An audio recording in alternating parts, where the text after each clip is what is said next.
So play the beginning of that again, just so they can hear the drums with the click and a little bit of guitar. You kind of click down a little because when you hit play, all I actually click. Okay. You got it. Thanks, bud.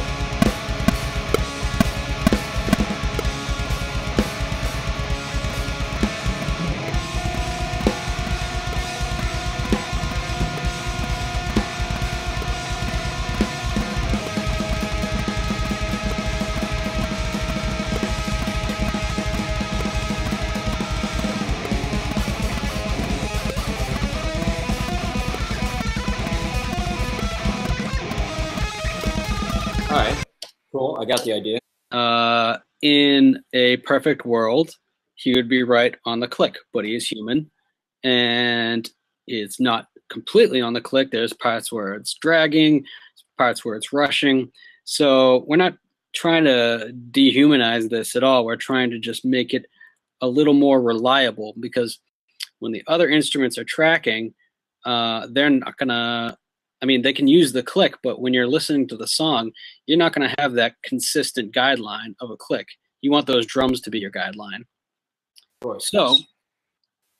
So to begin, we're going to use something that I'm sure most of you know, but it's always good to get different perspectives on it, even if you do know it. It's called Beat Detective. It's been around for years. Since what? Pro Tools 6, Ryan? Yeah, 6. 6. You heard it. Okay. So what we're going to do is I want you to zoom out a little bit. It's kind of funny to guide you here. Cool. So you want me to the waveform higher? Or do you want me to just zoom out a bit? Zoom out horizontal. Yeah. So let's take what bar does that start on there? 2? Yep. Okay. So let's take 4 full bars. Just eye it, and then before the one of the next 4, I want you to tab to transient to that kick. Make an edit there. Yes. Say that again. You want me to tab to transient right there? Yes, right at that kick. Yep. Got it. And you can edit there, okay? Or break, whatever you want, however you want to say it. Okay, so click on that, and by the way, these drums are all grouped. You don't have the guitar grouped with it, do you? Nope. Okay. So we're not going to go, like I said, I don't want to go completely robotic here. I just want this to be a good guideline and be on the beat. So we opened up Beat Detective, which is command number pad 8, I believe. Yep. And then, so you're on the left side, you're going to click clip separation. I got it. And then you're going to click capture selection. So now it's on, what is the resolution at? 16th notes. 16th notes? Okay. That should be fine. All right. We don't need it in triplet form. That's that 3 box. So why don't you switch the resolution there to beats instead of sub beats? Okay. And the trigger pad, and check off show trigger time. Yep. And I'll show you why in a minute. And trigger pad, put up to like 5 milliseconds. Got it.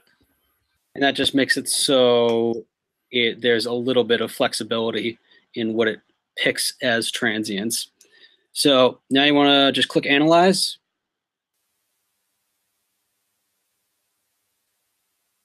Okay. So it looks like it should be fairly accurate. If you look at it, hold on, let me enlarge it here. So if you hit play and the click's playing, you can almost kind of follow along. You can see the trigger time on there. So once you hit play, let's see if it's ready.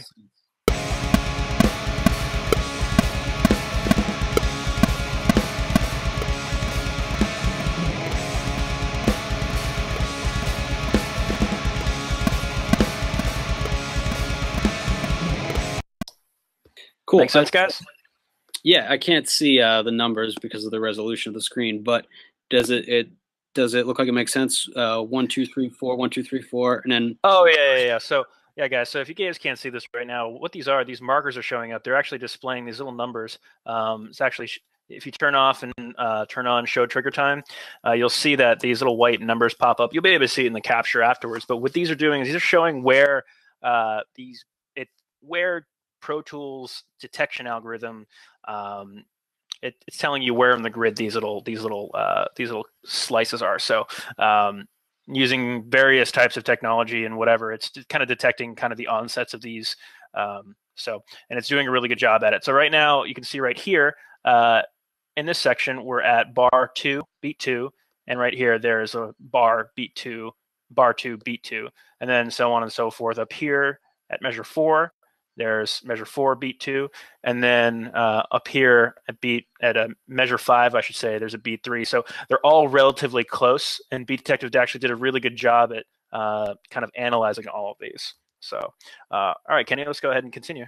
Yeah, so I actually see 1 or 2 corrections that need to be made.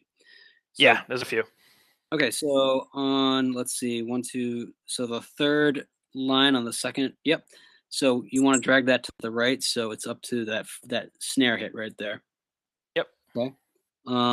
Next one should be good. The one after that, yeah, exactly. Move that to 1. Good. The one after that, move that to the snare hit. Yeah, you get the idea. So what I'm doing, guys, is I'm just clicking on these little markers and I'm just dragging them to where I think they should be, just because Beat Detective, it did a good job, but since it doesn't have any prioritizing in what track we're looking to kind of match to, it just kind of gives a general overlay of the entire drum set as a whole. So right now, we're prioritizing this, this kick hit right here, and kind of using that as our guide. So when you go too far off, it actually goes away, which is usually fine because it has the other ones. And that one, that last one, you want to move on to the snare hit. This guy right here. That guy, and there's also, we can add one. Oop, I guess that didn't like that. And then we can add one right there. And that's going to be, and what you do is to add that, you just double click and then it'll give you an estimate of where it is and it'll pop it right in.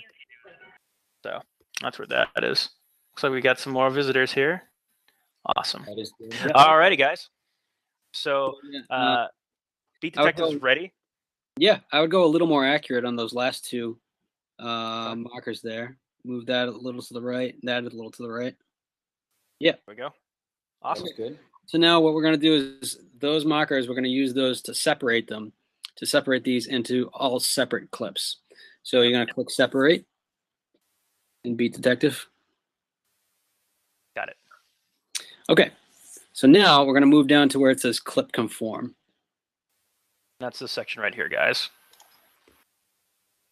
And the section is already selected, so we're fine with that. Strength, I never really go 100%. So I go somewhere between, like, I usually go 70 to 80%. Okay. Why don't we start at why don't we split the difference? Just go to 75. Cool. Alrighty.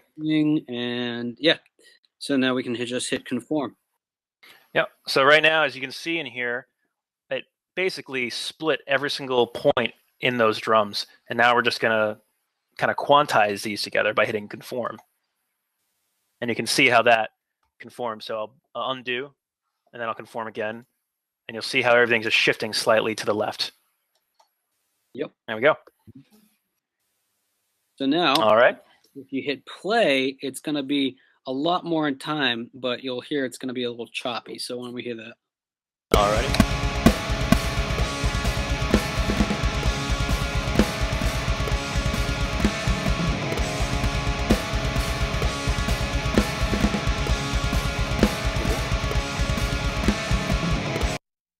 Yeah, wonderful. Sounds a lot better. And again, like I said, I'm glad we did it by beats. And if we did it by sub beats, it would detect every single hit. And you can do that. I'll do that sometimes, maybe if there's a fill. But for general sections, I run into problems with that. So what I'm trying to do is the drummer did a pretty damn good job. I'm just trying to make it so his drums are that guideline for the song.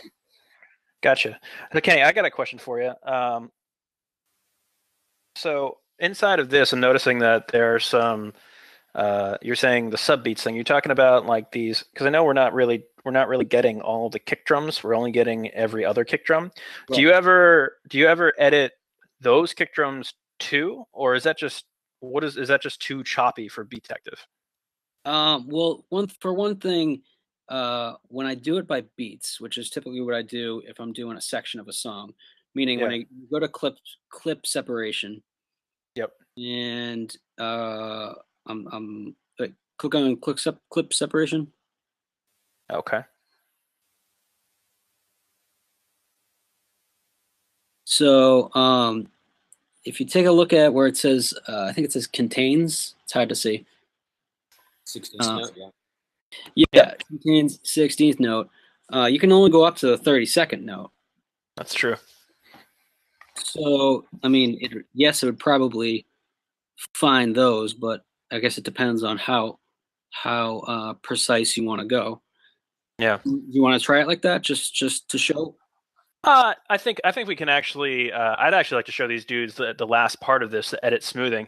I was just curious if you ever like actually went in and were that granular with the editing, because for me, I sometimes I just like, depending on the style of music, I'll leave out the kick drum and I'll edit all the snare to the overheads and I'll manually put the kick drum back in, because that's if I have a really bad drummer, I guess.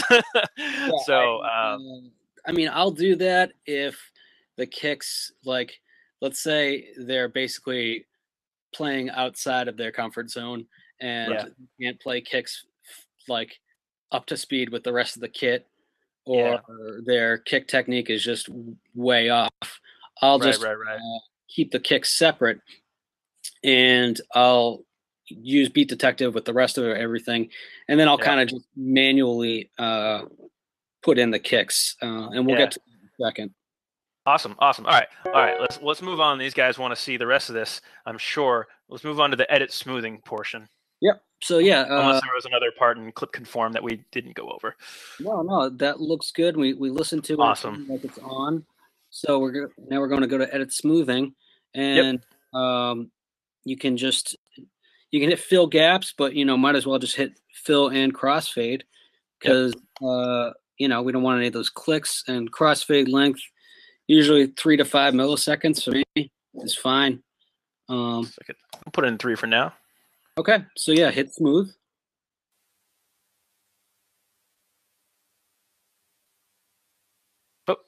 Looks like it did it. Yeah. Yep. Sometimes if that happens, you just go to edit and delete any crossfades that are already there. Yep. So it just added some crossfades, and then we can go ahead and play this guy. Yeah. Here we go.